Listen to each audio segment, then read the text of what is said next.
It's great to be here. Wow, it's a lot of people. I'm really honored to be the first speaker on our first regional conference here. So Gabor, thank you so much for inviting me. It's really a pleasure. And my goal for today is to set the stage. I want to provide you insights about the region. I want to bring you all to Central Eastern European mood and also mode, so you can use this information later on during the presentation and discussions as a backbone, hopefully useful information. Just to a bit better understand my audience, please help me by a show of hand. Who's here outside of the Central Eastern European region? Okay, mainly that part of that. Okay, thank you. Who's here from Hungary? Okay, and who's here from the region but not from Hungary? Wow, that's a lot. Okay, it's truly a regional experience. So, thank you. Let me start with a short introduction of myself and why am I talking here about the markets. So I joined the labor market here in the region roughly 20 years ago, first in recruitment at a small company. Then I moved to executive search and worked for Korn Ferry, a great company. And then in 2008, I fell in love with the internet and also the digital businesses. So I joined Profession. At that time, it was 20 people, which is nowadays a beautiful company of 220. And we help roughly 250,000 people every year in Hungary to get a new job. This also means that we are in touch with roughly 20,000 different companies, from the smallest one to the largest one. And we do a lot of things on the labor market, starting from graduate jobs to leadership positions. So, and the company belongs to the Ringier Group. That's a Swiss enterprise, almost 200 years old, being represented in 16 countries with 6,000 colleagues. And also we have job boards all around the globe. So I have colleagues here from Romania, from Switzerland, also from Poland, and also from some African countries. So we have a pretty good overview on what's happening on the labor markets. Now, when I started the research for this presentation, I had to realize that CEE can have a different meaning, right? Because if you call Central Eastern Europe, that's very different than you say Central and Eastern Europe. So the disclaimer is that during the presentation, I'm going to cover the topics mainly on the countries marked here with green, because otherwise it would be just simply too big and too complex. So that's about it. I think if you really want to understand what's happening here in the region, you have to take a step back and make a bit of a historical background check. The first thing is that if you simply look at the map, what you see that Central Eastern Europe is pretty much in the central of Europe, right? This is obvious. So if anyone during the centuries wanted to invade Europe or to make a tour on the west or something like this, it was always happening through our region. So even if the Ottoman Empire or the Mongolian Empire or the Russian Empire wanted to invade countries, this always happened through this region. They say that one of the reasons behind the great resilience of the people in this region is because of that. For example, the Turkish Empire spent roughly 180 years in Hungary here, so we are pretty much used to have guests on a longer term.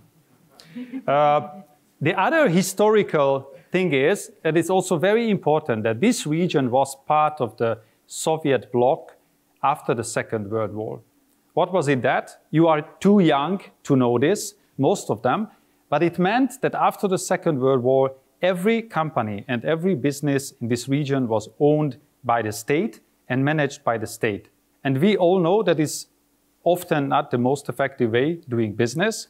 So for 50 years, there was a discontinuation of entrepreneurship, private businesses or something like this. If you go to Western Europe, you easily find businesses 100, 200 years old. Also, our company Ringier is almost 200. Here in the region, the oldest company you will find is roughly 30 years old. And also, the entrepreneurial culture was simply not part of the people's options for 50 years. I think this has a really strong effect on how we work and how we operate today. So what is CEE? CEE is a very fragmented region, 19 countries, 19 languages. You cannot make it even more complicated, right? So that's the thing. We are young democracies, young capitalisms. We are a strongly growing region, at least in the last 25 years. We depend very much on foreign companies. We have a lot of foreign investment here. And most of the countries are part of the EU and or the NATO. And what are the characteristics of the people? Of course, it's difficult to say because, again, it's 19 different nations. But it's a very diverse one. We value culture. We value family. We are resilient. They say that the education is good here, especially in natural sciences. We want to earn money and we want to grow, so there is a strong aspiration for that. We don't believe in politicians, but I think this is not just a regional thing here. And migration is a new thing for us in the last couple of years. So let's look at some numbers. I brought you a lot of numbers. I hope you like them, otherwise you'll be bored. So Central Eastern Europe brings almost 1/3 of the European population, but only 10% of the GDP of Europe.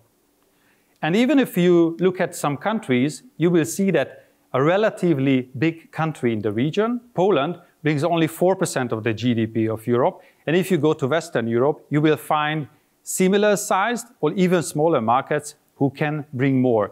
This is simply because of the different economy factors we have or the added value we create in the different countries. So we have a lot of people here, but the economy impact of the region is somehow smaller. On the other hand, it was growing very nicely. So if someone was looking for growth in the last 20, 25 years, Central and Eastern Europe was the place to come.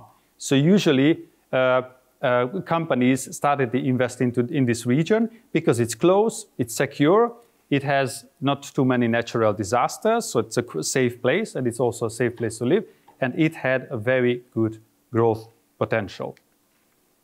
So let's talk about the labor market, because first of all, you are all professionals in HR, and I think labor markets are very important.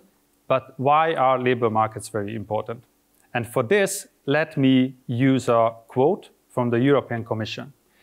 If we want to maintain the growth of Europe, especially in competing with the United States, Asia, or other developing regions, we simply need economic growth. And for economic growth, you need a lot of working people. What does it mean? First of all, we need that the working age population is growing. Second of all, we need that who is able to work is working. And third of all, we need to increase the effectiveness of the work. Is it obvious? Not at all. Why is that? Because we are an old continent. This is an aging continent. The European countries and European societies are aging. So if we continue like this, by 2050, we will have 63 million European less.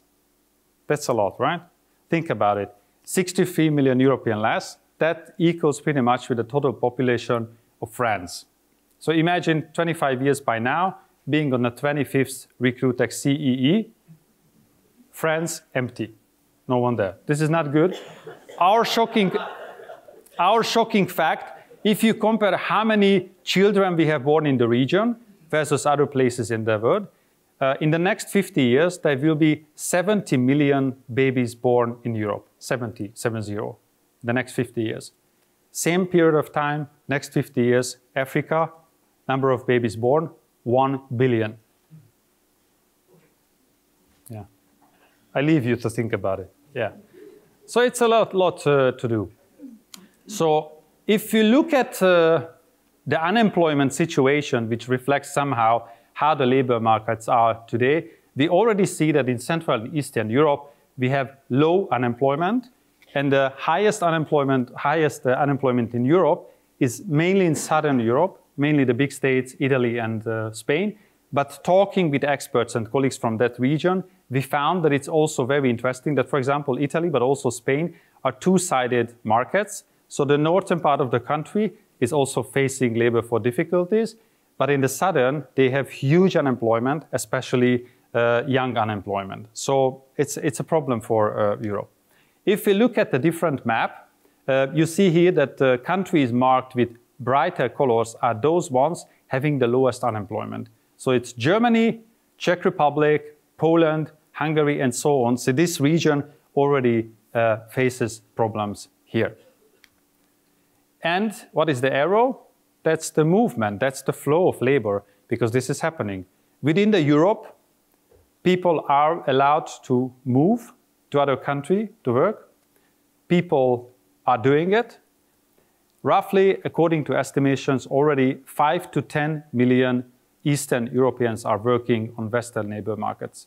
5 to 10 million already working in there. So just think about it. This is roughly the population of Slovakia or Hungary. And this is still not containing the number of people who are living in countries or in the region, for example, in Budapest, enjoying the life here, but are working for Western companies. So we already have roughly 5 to 10 million people working in Western Europe, and this trend is continuing. So I think it's very important to understand why this is happening, and for that, we have help. Yeah, by the way, this was the change. So we are below Western Europe now. So to understand why people are moving to Western Europe, we have a big help because the Boston Consulting Group recently launched a study together with Stepstone and the network. And they've been doing this for over 10 years. So we have 1 million data points to analyze on. And they provided us exclusive insights on the regions. So I had a chance to take a look and understand better who are moving, why they are moving, what are the destinations they are moving to, and if it's slowing down or speeding up. So I picked 4 markets. Sorry about the other ones, because otherwise this has been too complex. What we see here that who are willing to move and work abroad is usually the young and educated one. I have to confess here, every time at our company we have someone moving to a Western European market who worked in sales marketing position, and I hear back that the person is a food delivery person or a cleaner or a physical worker in Denmark or Germany, my heart breaks. This is very sad. But I understand why it happens. But the thing is here, so who wants to leave is the young and educated. How many of them? The first number you see, 15% of the Hungarian would consider moving abroad. And this is growing. This is a growing number. In Poland, Romania, and Serbia, this is declining now. However, considering that in Romania, I think already the 20% of the population is working abroad, so it's already a lot. And what you see in the brackets here, that what is the ratio of students who would consider working abroad when starting to work. That's 50 to 90%. That's a lot. Think about it. And if they go there, the chance that they are coming back, I'm not sure about. So why they are moving? It's because simply they want to have a better job, they want to have a better salary, and they want a better life. This is what they hope for. And what are the destination countries? Well, Germany is on the top of the list. Good news for those guys who are also struggling with finding the right workforce. Then Austria, Switzerland, UK, and Spain. So these are the destinations. So it's a lot going on the labor markets. And I really wanted to understand that this whole better life quality, salary situation, how does it look like? So I went deeper into data. And this explains a lot. If you look at the average salary in the regions, it's almost 3 times higher in Western Europe. Almost 3 times higher. That's a lot. But then I continued then to research information, hoping that at least I see a very good strength or something getting closer. And the thing is that if you look at this chart, you see that how the salaries in different Central Eastern European countries have developed in the last couple of years. The one on the top is Slovenia. They are doing a good job. But if you look at the other part of the chart, that's quite the same. Some countries did better, like Lithuania, and some countries are doing not so well. Okay, but this is just a region. Let's make and compare it to the European average. Is it getting any closer? No, it's not really. So if you look at the top line, that's the dark blue, that's the European average salary, and everything under that, that's Central and Eastern Europe. Okay, but income is just one thing, cost is the other thing. So how about if we look at the purchase power of the money we earn in the different countries? And this is it. You see that the European one was growing pretty well in the last couple of years. Czechia is doing well. chapeau for them. Hungary and Poland, so-so, and Romania was not doing so well here. And this is not containing the crazy inflation we had in the last 2 years. So I'm not sure if they release the new data for that, how will it look like? Okay, gender pay gap, good news that most of the countries in the Central Eastern European region are doing better than the Western European countries in this aspect. So we can be proud of it, but there is still way to go. Okay, so we know that our people are willing to work west, but how about the people who are willing to come here? Are we also a destination country? That's the number, that 667,000 of the work permits issued for people working in the region. So something has definitely started, and I think we all feel it on our markets.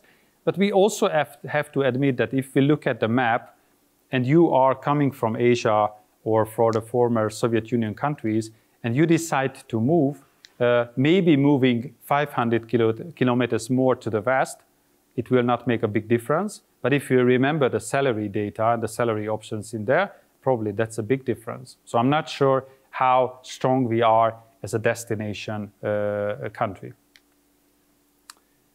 The Ukrainian war, this terrible thing, have influenced what is happening here, for sure, especially in Poland, where roughly 1 million Ukrainians are now as refugees, but they are also part of the labor market now and also consume it.